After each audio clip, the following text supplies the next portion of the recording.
Hello friends, welcome back. ഈ സീസണിൽ കേരള ബ്ലാസ്റ്റേഴ്സിലേക്ക് എത്തുന്ന ഒരു പുതിയ മുഖം, ഒരു ഫോറിൻ ന്യൂ ഫേസ് ആണ് അലക്സാണ്ടർ കൊയ്ഫ്. നോവ സൗദിന് ശേഷം ബ്ലാസ്റ്റേഴ്സിലേക്ക് എത്തുന്ന രണ്ടാമത്തെ വിദേശ താരം കൂടിയാണ്. ഈ സീസണിൽ ഒരു തരത്തിൽ പറയുകയാണെന്നുണ്ടെങ്കിൽ നമ്മുടെ മാർക്കോ ലെസ്കോവിച്ചിന് ഒരു റീപ്ലേസ്മെന്റ് എന്ന രീതിയിലാണ് കൊയ്ഫ് ബ്ലാസ്റ്റേഴ്സിലേക്ക് എത്തുന്നത്. പക്ഷേ ലെസ്കോവിച്ച് നമ്മുടെ ടീമിന് വേണ്ടി ചെയ്തതിനേക്കാൾ കൂടുതൽ, അതിപ്പോൾ പെർഫോമൻസ് വൈസ് ആണെങ്കിലും അദ്ദേഹം ഇവിടെ കൈകാര്യം ചെയ്യാൻ പോകുന്ന റോളുകളുടെ കാര്യത്തിലാണെങ്കിലും ലെസ്കോവിച്ചിനേക്കാൾ കൂടുതൽ കാര്യങ്ങൾ ചെയ്യാൻ സാധിക്കുന്ന ഒരു പ്ലെയറിനെ പോലെ കൊയ്ഫിനെ എനിക്ക് ഫീൽ ചെയ്യുന്നുണ്ട്. ഇത് പറയാനുള്ള പ്രധാനപ്പെട്ട കാരണം അതിൻ്റെ കരിയർ എടുത്ത് നോക്കുകയാണെന്നുണ്ടെങ്കിൽ ഒരു നോർമൽ അല്ലെങ്കിൽ ഒരു ഫിക്സഡ് സെൻറ്റർ ബാക്ക് എന്ന് പറയുന്ന ഒരു പോസ്റ്റിനേക്കാൾ കൂടുതൽ മൾട്ടിപ്പിൾ പൊസിഷൻസിൽ അദ്ദേഹം കളിച്ചിട്ടുണ്ട്. പ്രത്യേകിച്ചും കഴിഞ്ഞ സീസണിലേക്ക് വരികയാണെങ്കിൽ അവിടെ അദ്ദേഹം ഒരു ഫുൾ ബാക്ക് ആയിട്ട്, അവിടെ തന്നെ റൈറ്റ് ബാക്ക് ആയിട്ടും ലെഫ്റ്റ് ബാക്ക് ആയിട്ടും അദ്ദേഹം കളിച്ചിട്ടുണ്ട്.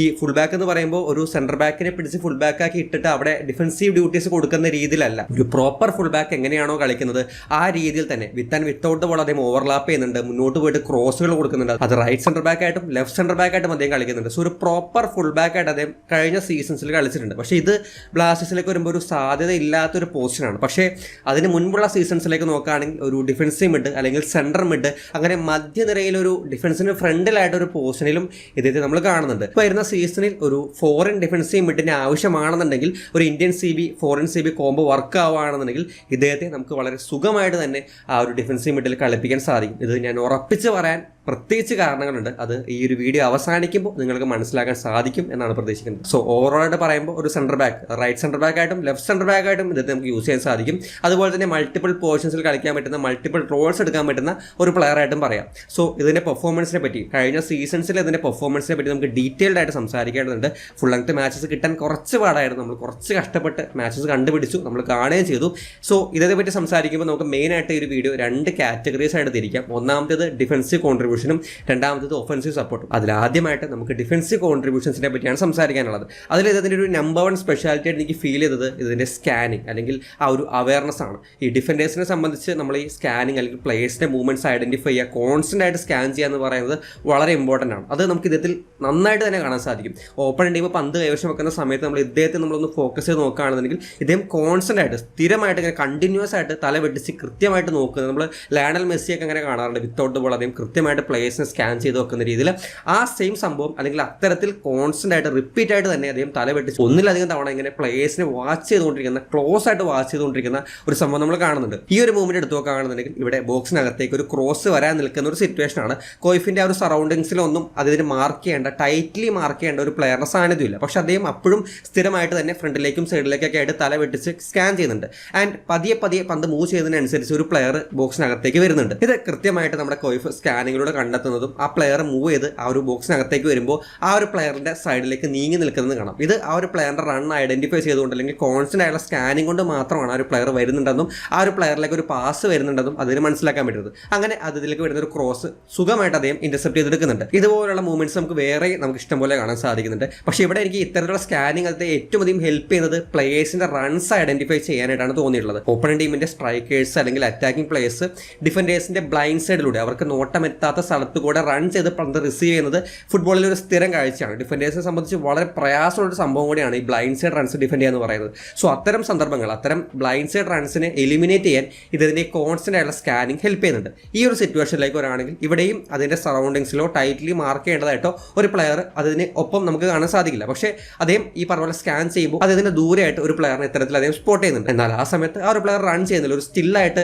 നൈസായിട്ട് നടക്കുന്നേ ഉള്ളൂ. അവിടെ ആ ഒരു ഒറ്റ നോട്ടത്തിൽ അത് അവസാനിപ്പിച്ചിരുന്നെങ്കിൽ പിന്നീട് ഒരു പ്ലെയർ റൺ ചെയ്യുമ്പോൾ അത് സ്പോട്ട് ചെയ്യാനോ ടൈമിലി ഇന്റർസെപ്റ്റ് ചെയ്യാനോ കൊയ്ഫിന് സാധിക്കില്ലായിരുന്നു. പക്ഷെ ഒരു തവണ നോക്കി അടുത്ത സെക്കൻഡിൽ തന്നെ ഒന്നുകൂടി അത് സ്കാൻ ചെയ്യുന്നുണ്ട്. ആ സമയത്താണ് ഈ ഒരു പ്ലെയർ റൺ ചെയ്യാൻ തുടങ്ങുന്നത് ഇതിന് മനസ്സിലാവുന്നത്. അങ്ങനെ റൺ ചെയ്യുമ്പോൾ തന്നെ പാരലലി ഈ പ്ലെയർ എപ്പോഴാണോ റണ്ണ് സ്റ്റാർട്ട് ചെയ്യുന്നത് അതേ സമയത്ത് തന്നെ കൊയ്ഫിനും ആ റണ്ണ് സ്റ്റാർട്ട് ചെയ്യാൻ സാധിക്കുന്നുണ്ട്. ആ ഒരു പ്ലെയറിലേക്ക് പാസ് വരുന്നതിന് മുൻപേ തന്നെ ഇന്റർസെപ്റ്റ് ചെയ്യാൻ അല്ലെങ്കിൽ ഹെഡ് ചെയ്ത ആ ഒരു പന്ത് ഒഴിവാക്കാൻ സാധിക്കുന്നുണ്ട്. സിമിലർ ആയിട്ട് ഇതേ രീതിയിൽ തന്നെ അതിനൊപ്പം റൺ ചെയ്യുന്ന, പെട്ടെന്ന് റൺ ചെയ്യുന്ന പ്ലേയേഴ്സിനെ ഈ ഒരു രീതിയിൽ സ്കാൻ ചെയ്ത് പെട്ടെന്ന് ആ ഒരു പ്ലെയർ എപ്പോഴാണോ റൺ ചെയ്യുന്നത് ആ കറക്റ്റ് മൊമെന്റ് മനസ്സിലാക്കി അപ്പോൾ കൂടെ തന്നെ റൺ ചെയ്ത് ആ റണ്ണ് ഇന്റർസെപ്റ്റ് ചെയ്യുന്ന, റണ്ണിലൂടെ ആ ഒരു പ്ലെയറിലേക്ക് പാസ് എത്തുന്ന ആ ഒരു സീക്വൻസ് അല്ലെങ്കിൽ ആ മൂവ്മെന്റ് ഒഴിവാക്കാൻ ഒരുപാട് സിറ്റുവേഷൻസിൽ കോയിഫിന് സാധിക്കുന്നുണ്ട്. സോ ഇവിടേക്കും അതിന് സ്കാനിങ്ങിനാണ് കൈയ്യടി കൊടുക്കേണ്ടത്. കോൺസ്റ്റൻ്റ് ആയുള്ള സ്കാനിങ് അതിനുള്ളതുകൊണ്ട് അതിൻ്റെ ബ്ലൈൻഡ് സൈഡിലൂടെയോ അതിന് നോട്ടം എത്താത്തടത്ത് കൂടെയോ ഒരു പ്ലെയറിനെ റൺ ചെയ്ത് പന്ത് റിസീവ് ചെയ്യാനുള്ള ഒരു സാധ്യത അദ്ദേഹം അവിടെ എലിമിനേറ്റ് ചെയ്യുന്നുണ്ട്. സോ സ്കാനിങ് ആണ് ഫസ്റ്റ് സ്റ്റെപ്പ്. ഇനി രണ്ടാമത്തെ സ്റ്റെപ്പിലേക്ക് നമ്മൾ പോവുകയാണ്. അവിടെ ഈ പറഞ്ഞ പോലെ ചില സമയത്ത് സ്കാനിങ് മാത്രം പറ്റിക്കൊള്ളണമെന്നില്ല, മറ്റൊരു പ്ലെയറിന്റെ പാസിലൂടെയാണ് ഈ സ്കാൻ ചെയ്യപ്പെട്ട് നിൽക്കുന്ന പ്ലെയറിലേക്ക് പാസ് വരുന്നത്. അവിടെ അദ്ദേഹത്തെ ഹെൽപ്പ് ചെയ്യുന്ന രണ്ടാമത്തെ ഫാക്ടർ എന്ന് പറയുന്നത് ഗെയിം റീഡിംഗ് അല്ലെങ്കിൽ ആന്റിസിപ്പേഷൻ ആണ്. ഒരു പാസ് ഒരു പ്ലെയറിലേക്ക് വരുമ്പോൾ അത് മുൻകൂട്ടി കാണാനുള്ള ഒരു എബിലിറ്റി, ആ ഒരു ആന്റിസിപ്പേഷൻ ഉണ്ടെങ്കിൽ കൃത്യമായിട്ട് ആ ഒരു പന്ത് ഡിഫെൻഡ് ചെയ്യാൻ ആ ഒരു ഡിഫൻഡറിന് എളുപ്പമായിരിക്കും. ആൻഡ് ഇത്തരം സിറ്റുവേഷൻസിൽ നമ്മൾ കൂടുതൽ കാണുന്നത് ഡിഫൻസീവ്ലി അദ്ദേഹം ഒരു കവർ കൊടുക്കുന്ന രീതിയിലാണ്. ഇപ്പോൾ ഈ ഒരു മൂവ്മെന്റ് എടുത്തോ കാണുന്നുണ്ടെങ്കിൽ ഇവിടെ അദ്ദേഹം മാർക്ക് ചെയ്യേണ്ട ഒരു പ്ലെയറോ അല്ലെങ്കിൽ അദ്ദേഹം കവർ ചെയ്യുന്ന ഒരു സോണിലോ വെച്ചിട്ടല്ല ഈ ഒരു ഇൻസിഡന്റ് നടക്കുന്നത്. ഓപ്പണന്റ് ടീം റൈറ്റ് വിങ്ങിലൂടെ മുന്നോട്ട് വരുന്നുണ്ട്. ആൻഡ് ഇവിടെ ഇൻസൈഡിൽ നിൽക്കുന്ന ഒരു പ്ലെയറിനെ മാർക്ക് ചെയ്യാൻ വേണ്ടിയിട്ട് ഫുൾ ബാക്ക് ഇൻസൈഡിലേക്ക് പോയി ഔട്ട് ഓഫ് പൊസിഷനിലാവുന്നുണ്ട്. ഇൻസൈഡിൽ നിൽക്കുന്ന ഒരു പ്ലെയറിലേക്ക് പാസ് വരുമ്പോഴാണ് ഈ ഫുൾ ബാക്ക് അട്രാക്ട് ആവുന്നത്. ആൻഡ് എപ്പോഴാണ് ആ ഒരു പാസ് കൊടുക്കുന്നത് അപ്പം തന്നെ അവിടെ ഒരു മൂവ്മെന്റ് ഉണ്ട് അല്ലെങ്കിൽ അവിടെ കൃത്യമായ ഒരു ത്രെട്ട് ഉണ്ടെന്നുള്ളത് നമ്മുടെ കോയിഫ് സെൻസ് ചെയ്യുന്നുണ്ട്. ഇവിടെയാണ് ആ ആന്റിസിപ്പേഷൻ വർക്ക് ചെയ്യുന്നത്. ആൻഡ് ആ പാസ് കൊടുക്കുമ്പോൾ തന്നെ അവിടെ ഒരു വൺ ടച്ച് കളിച്ചിട്ട് ഈ കൊടുത്ത പ്ലെയറിലേക്ക് തന്നെ ഒരു ഓവർലാപ്പിനുള്ള ചാൻസ് ഉണ്ടെന്ന് അദ്ദേഹം മനസ്സിലാക്കുകയും ഈ ഫുൾ ബാക്ക് നിന്നിരുന്ന പോസ്റ്റിലേക്ക് അദ്ദേഹം വളരെ പെട്ടെന്ന് റൺ ചെയ്ത് കവർ ചെയ്യാൻ വേണ്ടി ശ്രമിക്കുന്നതും പിന്നീട് ആ ഒരു ബോളിലേക്ക് കൃത്യമായിട്ട് റീച്ച് ചെയ്ത് ഒരു സ്ലൈഡിംഗ് ടാക്കിലൂടെ ആ മൂവ്മെന്റ് അവിടെ സസ്പെൻഡ് ചെയ്യുന്നത് നമുക്ക് കാണാൻ സാധിക്കും. ഇതേ സെയിം സംഭവം മറ്റൊരു ടീമിന് വേണ്ടി അപ്പുറത്തെ സൈഡിൽ ഈ ടീമിന്റെ റൈറ്റ് സൈഡിൽ വെച്ച് നടക്കുന്ന സിമിലർ ആയിട്ട് അവിടെയും ഈ പറഞ്ഞ പോലെ അതിന് ക്ലോസ് ആയിട്ട് മാർക്ക് ചെയ്യേണ്ട ഒരു പ്ലെയറോ അതിന് കവർ ചെയ്യേണ്ട സെന്റർ റീജിയനിലോ അല്ല ഈ ഒരു സംഭവം നടക്കുന്നത്, റൈറ്റ് സൈഡിലാണ്. അവിടെയും ഈ പറഞ്ഞ പോലെ ഫുൾ ബാക്ക് ഓവർലാപ്പ് ചെയ്ത് പോകുന്നു അല്ലെങ്കിൽ ഔട്ട് ഓഫ് പോസ്റ്റിലായിട്ട് പോകുന്നു. സെന്ററിൽ നിന്ന് ഔട്ടിലേക്ക് വിങ്ങിലേക്ക് മൂവ് ചെയ്യുന്ന ഒരു പ്ലെയറിന്റെ മൂവ്മെന്റ് സെൻസ് ചെയ്യുകയും കൃത്യമായിട്ട് ആ മൂവ്മെന്റ് ആന്റിസിപ്പേറ്റ് ചെയ്ത് അവിടേക്ക് എത്തി സ്ലൈഡിംഗ് ടാക്കിലൂടെ തന്നെ ഇവിടെയും ആ പന്ത് സ്വന്തമാക്കുന്ന രീതി നമുക്ക് കാണാൻ സാധിക്കും. സോ ഈ രണ്ട് സിറ്റുവേഷനിലും അദ്ദേഹത്തെ ഹെൽപ്പ് ചെയ്യുന്നത് ആ ഒരു ഗെയിം റീഡിംഗ് അല്ലെങ്കിൽ അടുത്ത മൂവ്മെന്റ് എന്താണെന്നുള്ളത് സെൻസ് ചെയ്യാനുള്ള ഒരു എബിലിറ്റിയും അതിനനുസരിച്ച് ആക്ട് ചെയ്തിട്ട് ഡിഫൻസീവ്ലി കൊടുക്കുന്ന ഒരു സപ്പോർട്ടുമാണ്. ആൻഡ് ഇത്തരം ഗെയിം റീഡിംഗ് മൂവ്മെന്റ്സിനെ പറ്റി പറയുമ്പോൾ അതിന്റെ പോസിനിങ്ങിനെ പറ്റി സംസാരിക്കണം. ഒരു ഡിഫൻഡറിനെ സംബന്ധിച്ച് അതിന്റെ പോസിഷൻ കീപ്പ് ചെയ്യുക അല്ലെങ്കിൽ കൃത്യമായ രീതിയിൽ ഗെയിമിനനുസരിച്ച് പോസിഷൻ കൊണ്ടുവരിക എന്ന് പറയുന്നത് കുറച്ചുകൂടി ഈസി ആയിട്ട് ഡിഫെൻഡ് ചെയ്യാൻ അല്ലെങ്കിൽ ഡിഫൻസീവ് ആക്ടുകൾ പെർഫോം ചെയ്യാൻ അദ്ദേഹത്തെ ഹെൽപ്പ് ചെയ്യുന്ന ഒരു കാര്യമായിരിക്കും. അത്തരം പോസിനിങ് ക്ലീൻ ആയിട്ടുള്ള നീറ്റ് ആയിട്ടുള്ള പോസിനിങ് കൊണ്ടുണ്ടാവുന്ന കുറച്ചധികം ഇന്റർസെപ്ഷൻസ് അല്ലെങ്കിൽ റിക്കവറീസ്, പ്രത്യേകിച്ചും ബോക്സിനകത്തേക്ക് വരുന്ന ക്രോസുകൾ, അതെല്ലാം പറഞ്ഞ എലിമിനേറ്റ് ചെയ്യുന്ന അല്ലെങ്കിൽ ക്ലിയർ ചെയ്യുന്ന മൂവ്മെന്റ്സ് നമുക്ക് കാണാൻ സാധിക്കും. അവിടെ നമ്മൾ നോട്ടീസ് ചെയ്യുന്ന ഒരു കാര്യം, ഈ പാരലി വരുന്ന ബോളുകൾ, ഇപ്പോൾ ക്രോസ് പോലെ ബോക്സിനകത്തേക്ക് വരുന്ന ബോളുകൾ കൃത്യമായ രീതിയിൽ പ്ലെയറിനനുസരിച്ച് ആ ഒരു പ്ലെയറിനെ റീഡ് ചെയ്ത് ആ ഒരു മൂവ്മെന്റ് കൊണ്ടുവരുന്നതും അതിനുശേഷം ആ ഒരു പ്ലെയറിലേക്ക് വരുന്ന പാരലൽ പാസ് ആയിരിക്കാം അല്ലെങ്കിൽ ക്രോസ് ആയിരിക്കാം അവ ഇന്റർസെപ്റ്റ് ചെയ്യുന്ന രീതിയിലുള്ള മൂവ്മെന്റ്സ് നമുക്ക് ഒരുപാട് കാണാൻ സാധിക്കുന്നുണ്ട്. ആൻഡ് ഇതേ പോസ്റ്റിംഗ് കൊണ്ട് തന്നെ നല്ല രീതിയിലുള്ള ഒരു ഗോൾ ലൈൻ സേവും നമുക്ക് കാണാൻ സാധിച്ചു. അവിടെയും ഈ പറഞ്ഞ പോലെ ഗെയിം റീഡിംഗ് ഉണ്ട്, ആന്റിസിപ്പേഷൻ ഉണ്ട്, അതുപോലെ തന്നെ നല്ല രീതിയിലുള്ള ഒരു പോസ്റ്റിംഗിൽ അദ്ദേഹം വരുന്നുണ്ട്. ഗോൾ കീപ്പറിന് ഒരു കവർ എന്ന രീതിയിൽ വരികയും ഒരു ആക്രോബാറ്റിക് ക്ലിയറൻസിലൂടെ ഒരു ഗോൾ സേവ് ചെയ്യുന്ന ഒരു മൂവ്മെന്റ് നമുക്ക് കാണാൻ സാധിച്ചിരുന്നു. സോ ഇവിടെ എല്ലാം ഈ മൂന്ന് കാര്യങ്ങൾ ആദ്യമേ തന്നെ സ്കാൻ ചെയ്യുന്നു, പ്ലേയേഴ്സിനെയും അവരുടെ പൊസിഷൻസും റൺസ് ഐഡന്റിഫൈ ചെയ്യുന്നു, അതിനുശേഷം ഗെയിം റീഡ് ചെയ്യുന്നു, ആന്റിസിപ്പേറ്റ് ചെയ്ത് ആ ഒരു പാസ് കൃത്യമായതിൽ ആന്റിസിപ്പേറ്റ് ചെയ്ത് എവിടേക്കാണ് ഒരു പാസ് വരുന്നത്, എങ്ങനെയാണ് വരുന്നത് എന്നുള്ളത് മനസ്സിലാക്കുന്നു, അതിനുശേഷം അത് ആക്ട് ചെയ്ത് കൃത്യമായ രീതിയിൽ അത് ഡിഫെൻഡ് ചെയ്ത് ഒഴിവാക്കുകയും ചെയ്യുന്നുണ്ട്. ഈ മൂന്ന് നിയമങ്ങളും കൃത്യമായിട്ട് പാലിക്കുന്ന രീതിയിലുള്ള ഡിഫൻസീവ് മൂവ്മെന്റ്സ് നമുക്ക് കോയിഫിന്റെ ഒരുപാട് കാണാൻ സാധിച്ചിരുന്നു. ആൻഡ് ഇത്തരം കാര്യങ്ങൾ പറയുമ്പോൾ ഈ ഡിഫൻസീവ് ആക്ടുകൾ പെർഫോം ചെയ്യുന്ന കാര്യം പറയുമ്പോൾ ഏറ്റവും അധികം എടുത്തു പറയേണ്ടത് അതിന്റെ എജിലിറ്റി അല്ലെങ്കിൽ പെട്ടെന്ന് ഡയറക്ഷൻ സ്വിച്ച് ചെയ്യാനുള്ള, പെട്ടെന്ന് റീച്ച് ചെയ്യാനുള്ള ക്വിക്നെസ് ആണ്. അതിന്റെ മൂവ്മെന്റ്സിലുള്ള ഒരു ക്വിക്നെസ്. ചില ഡിഫൻഡേഴ്സ് നമ്മൾ കാണാറുണ്ട്, അവർ കുറച്ച് സ്ലോ ആയിട്ട് വരാറുണ്ട്. ഇതിന്റെ കാര്യത്തിൽ ആ സ്ലോനെസ് അധികം ഫീൽ ചെയ്തില്ല എന്നുള്ളത് ഒരു വലിയ അഡ്വാൻറ്റേജ് ആണ്. കാരണം ഡിഫൻസീവിൽ നമുക്ക് ക്വിക്കായിട്ട് പെട്ടെന്ന് എജിലിറ്റി ഉള്ള, പെട്ടെന്ന് ഡയറക്ഷൻ സ്വിച്ച് ചെയ്യാൻ പറ്റുന്ന, പെട്ടെന്ന് സ്ലൈഡ് ടാക്കിൾ ചെയ്യാൻ പറ്റുന്ന അത്തരം ഒരു പ്ലെയർ ഉണ്ടെന്നുണ്ടെങ്കിൽ അത് നമുക്ക് വളരെയധികം ബെനിഫിറ്റ് ഉണ്ടാക്കുന്ന ഒരു കാര്യമാണ്. അതിൽ ഏറ്റവും അധികം ഇതിൽ ഞാൻ നോട്ടീസ് ചെയ്തൊരു കാര്യം, ഈ ബോളിലേക്ക് റീച്ച് ചെയ്യുന്ന ഒരു മെത്തേഡ് ഉണ്ട്. അത് അവിടെ ക്വിക്നെസ് ഉണ്ട്, നേരത്തെ പറഞ്ഞ ഒരു ഫ്ലെക്സിബിലിറ്റി ഉണ്ട്, ആ ഒരു എജിലിറ്റി ഉണ്ട്.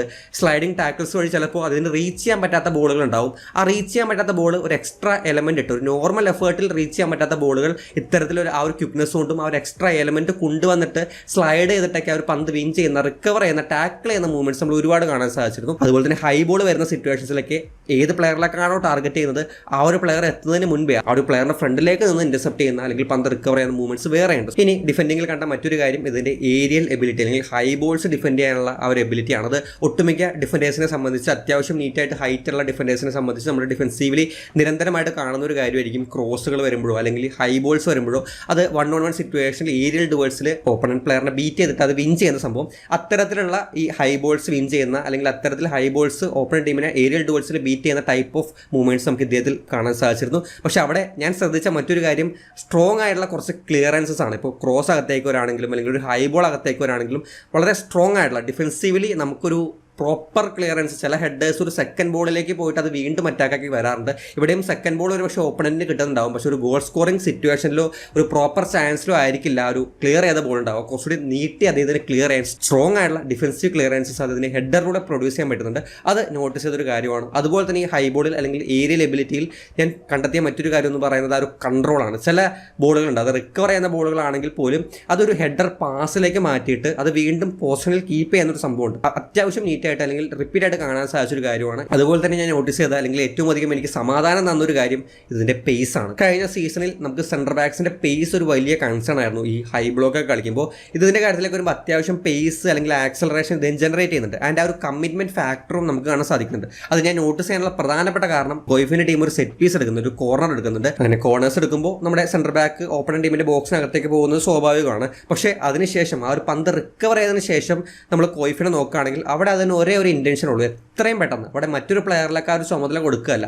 ഇദ്ദേഹമായിട്ട് വളരെ പേസോടുകൂടി വളരെ സ്പീഡോടുകൂടി എത്രയും പെട്ടെന്ന് ഈ ഹാഫിലേക്ക് ഇപ്പുറത്തെ ഹാഫിലേക്ക് ഓൺ ഹാഫിലേക്ക് എത്താനുള്ള ശ്രമങ്ങൾ അത് ഒരു തവണയല്ല ഒട്ടുമിക്ക സമയത്ത് ഓപ്പൺ ടീമിന്റെ ബോക്സിനകത്ത് ഒരു സെറ്റ് പീസ് വരുമ്പോഴോ ഒരു ഫ്രീ കിക്ക് വരുമ്പോഴോ ഒരു കോർണർ വരുമ്പോഴോ അവിടെ ബോക്സിനകത്തായിരിക്കും കോയിഫ് ഉണ്ടാവും. അവിടെ ഒരു സ്പെസിഫിക് റോൾ അതിന് കൊടുത്തിട്ടുണ്ടാവും. പക്ഷേ റിക്കവർ ചെയ്ത് കഴിഞ്ഞാൽ അതിന് ഒരേ ഒരു ഇന്റൻഷൻ ഉള്ളൂ, എത്രയും പെട്ടെന്ന് വളരെ പേസോടുകൂടി തിരിച്ചിറങ്ങി വരിക. അവിടെ നമുക്ക് ഈ പറഞ്ഞ പോലെ ആ ഒരു പേസ് ജനറേറ്റ് ചെയ്യുന്ന ഒരു സംഭവം നമുക്ക് നന്നായിട്ട് കാണാൻ സാധിക്കുന്നുണ്ട്. അത് ഈ പറഞ്ഞ പോലെ ഹൈ ബ്ലോക്ക് ഒക്കെ ആയിട്ട് കളിക്കുമ്പോഴും ആ പേസ് സിമിലർ ആയിട്ട് ഇവിടെയും അപ്ലൈ ചെയ്യാൻ സാധിക്കുമെന്ന് എനിക്ക് തോന്നുന്നുണ്ട്. അതേപോലെ തന്നെ ചില സമയത്ത് പ്ലെയറിനൊപ്പം കൂടെയായിട്ട് ട്രാക്ക് ചെയ്യുന്ന സിറ്റുവേഷൻസിലൊക്കെ ഇതേ പേസ് നമുക്ക് കാണാൻ സാധിക്കുന്നുണ്ട്. സോ ആ ഒരു എബിലിറ്റി അതിന് കൈമോശം വന്നിട്ടില്ലെങ്കിൽ ഇവിടെയും അത്തരത്തിലുള്ള പേസ് കൊണ്ടുള്ള മൂവ്മെന്റ്സ് നമുക്ക് കാണാൻ സാധിച്ചേക്കും. ആൻഡ് മറ്റൊരു കാര്യം, ഇതൊരു ഡിഫൻസീവ് ആക്ട് അല്ല, ഡിഫൻസീവിൽ ടീമിനൊരു സപ്പോർട്ട് കൊടുക്കുന്ന ഒരു കാര്യമാണ്. ഇപ്പോൾ ചില സമയത്ത് ഒരു ബിൽഡപ്പ് ചെയ്യുന്ന സിറ്റുവേഷനിലോ അല്ലെങ്കിൽ പന്ത് റിക്കവർ ചെയ്യുന്ന സിറ്റുവേഷനിലോ ഡിഫൻസിൽ കളി നടക്കുന്ന സമയത്ത് ഓപ്പൺ ടീം പ്രസ് ചെയ്യാറുണ്ട്, ഓപ്പൺ ടീമിന് ഒരു പ്രഷർ വരാറുണ്ട്.